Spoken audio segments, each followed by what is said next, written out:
Ayan, nakadami na ako ng handa, guys. Daming bigay ng kapitbahay.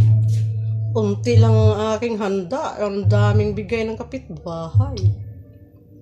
Ayan. Oh, may cake pa kami. Anong klaseng cake yan? Cake na biko. Biko cake. Ayan. Ayan. Ay, ano gare? Ari ay kanin pala. Ayan, daming salad, daming bigay. Hindi, ari lang coffee crumble ang ginawa ko. Ari bigay. Ari din, bigay din. Ito, buko salad. Ari, coffee crumble.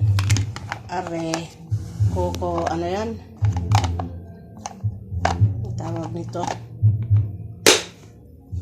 Buko pandan salad. Ito, salad rin with corn.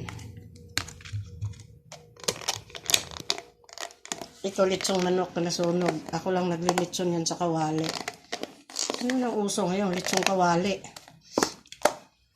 Litsong kawali, yung puto na yan, ako may gawa. Ayan ang carbonara na hindi ko alam. Hindi mo ako marunong kumain. Sabi nila, masarap daw. Eh di sige. Ginaya ko lang yan sa Facebook. Tapos, are, bigay din ng kapitbahay o kanin. Sarap niyan. Are, gawa ko yan. Kala nyo, lumpia, ano? Naubos na ang lumpiang Shanghai. May ipipreto pa lang. Iyan ay turon. Turon to. Arisuha ay sa puno galing. Konti lang, yun lang yata na hinog. Are ay atay balunan yan. Are ay saging galing pang Mindoro. Ayan ay kiat-kiat at apple. Ay sagandahan ako sa apple eh. Kung masarap yata, bumili akong 2 piraso. Kasi yung iba yan, dala ni Iris yan. Heaven, isang araw, 2 piraso din. Yan. Yan ang aming handa. Nakadami din. Bye-bye.